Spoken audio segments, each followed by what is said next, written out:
नमस्कार साथियों, जय माता दी।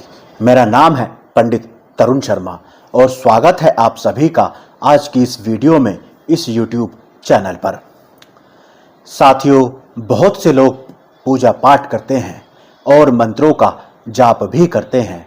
हो सकता है बहुत से लोगों ने पहले मंत्रों का जाप किया हो और उन्हें कुछ अनुभव ना हुए हों, और हो सकता है बहुत से लोग आज भी मंत्रों का जाप कर रहे हों और उन्हें भी अनुभव ना हो रहे हों या बंद हो गए हों, मंत्र जाप का पूरा फल ना मिल रहा हो।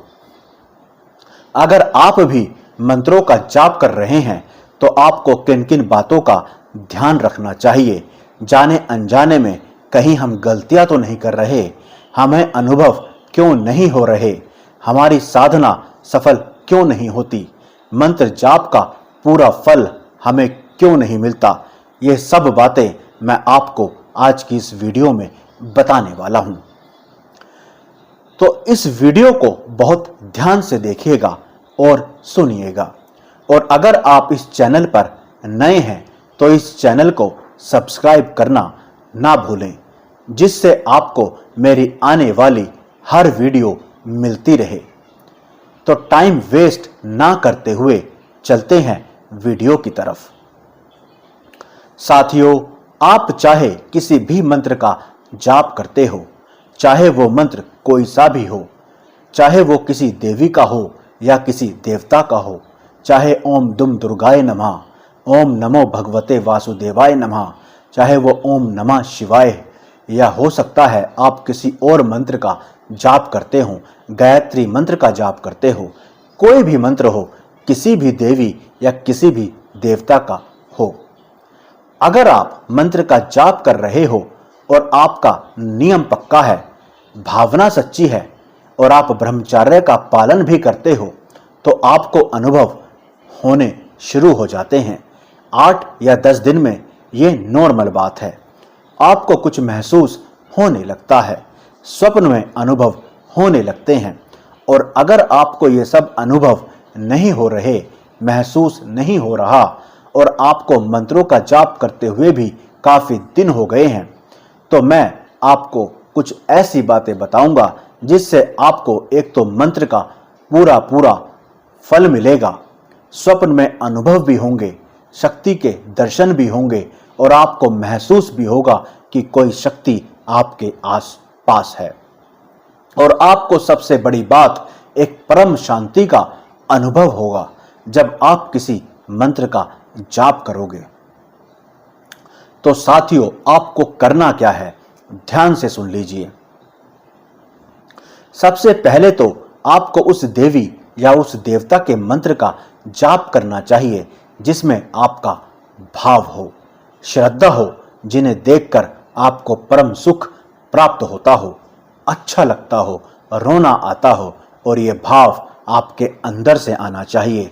तो आपको उनके मंत्रों का ही जाप करना चाहिए और पूरे मन से, पूरे नेक नियम से करना चाहिए। दूसरा, आपको संयम रखना है। साथियों, ऐसा नहीं होता कि आपने आज माला उठाई और शक्ति कल आपके पास आकर खड़ी हो गई। साथियों, हो सकता है मैं आपके ऊपर विश्वास कर लूं, लेकिन शक्तियां इतनी जल्दी विश्वास नहीं करती।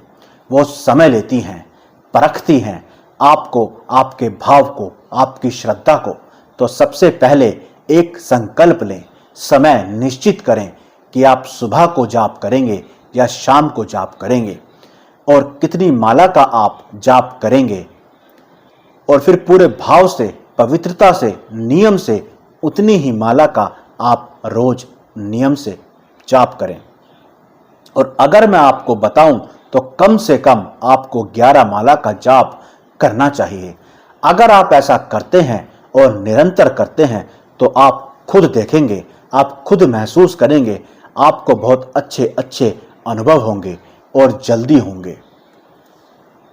साथियों, जाप शुरू करने से पहले आपको किन बातों का ध्यान रखना चाहिए, यह भी आपको जानना जरूरी है। साथियों, आपको अपनी एक माला लेनी है। माला कोई भी हो सकती है, रुद्राक्ष की माला हो सकती है, कमल गट्टे की हो सकती है, लाल चंदन की हो सकती है, तुलसी की हो सकती है। साथियों, हमारे ईष्ट, हमारे भगवान हमारा भाव देखते हैं।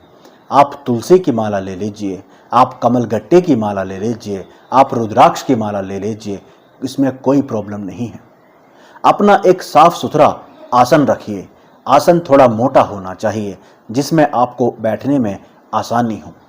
नियम से अपने ईष्ट के नाम की ज्योत जलानी है, उनके सामने बैठना है और तसल्ली से जाप करना है।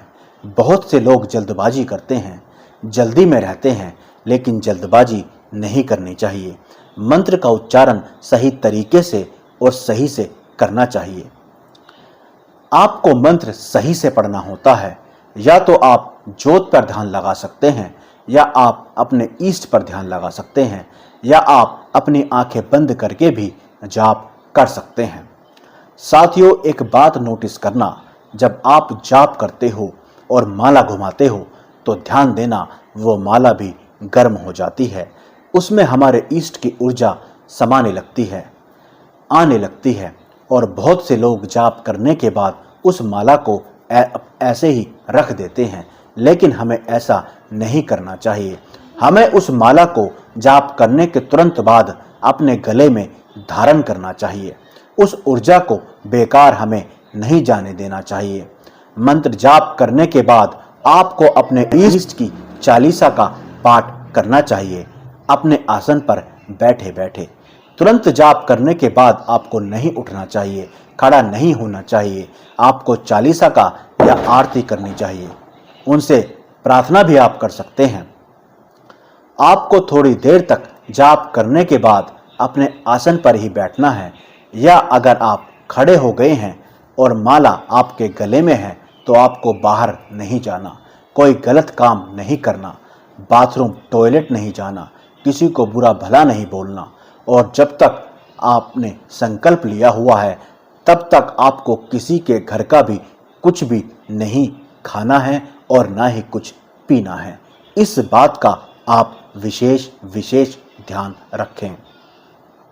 साथियों, एक और जरूरी बात, जब भी आप पूजा पाठ जप करने के लिए बैठो तो एक लोटे में, एक गिलास में पानी भरकर जरूर रख लो। क्योंकि जब आप मंत्रों का जाप करते हो, पूरी निष्ठा से करते हो, पूरे भाव से करते हो, तो वह मंत्र उस पानी से टकराते हैं और वह पानी भी शुद्ध हो जाता है, सिद्ध हो जाता है। पूजा समाप्त होने के बाद उस पानी को आप अपने घर में थोड़ा थोड़ा छिड़क दें और थोड़ा थोड़ा करके आप पी भी सकते हैं। तो ऐसा करने से एक तो आपके घर की नेगेटिविटी खत्म होगी, घर शुद्ध होगा, पॉजिटिविटी बढ़ेगी और आपको इसका फर्क भी दिखाई जरूर देगा। साथियों, जब आप नियम से जाप करते हैं, सच्चे मन से करते हैं, तो आपको अनुभव जरूर होते हैं। वो अनुभव आपको किसी से शेयर नहीं करने चाहिए, किसी को नहीं बताने चाहिए। बहुत से लोग यही गलती करते हैं। साथियों, आपको अपने आप को मजबूत रखना होता है, या फिर उसी से बताएं जो इस बात को समझे, मजाक ना उड़ाए, उसे भूलकर भी ना बताएं। और अगर आप कोई बड़ी साधना करते हैं, किसी उग्र देवी या किसी उग्र देवता की पूजा या अर्चना या मंत्रों का जाप करते हैं, तो एक गुरु जरूर धारण करें या परामर्श जरूर ले लें, जिससे आपको या आपके परिवार को कोई समस्या ना हो। तो इन बातों का आपको विशेष ध्यान रखना चाहिए। आशा करता हूँ आपको ये वीडियो अच्छी लगी होगी, आपके काम आई होगी। एक लाइक जरूर कर दें और कमेंट में जय माता दी जरूर लिख दें। मिलते हैं नेक्स्ट वीडियो में। जय माता दी। अगर आपका कोई प्रश्न है तो आप मुझसे कमेंट करके या व्हाट्सएप पर पूछ सकते हैं, मैं उसका जवाब जरूर दूंगा। जय माता दी। जय।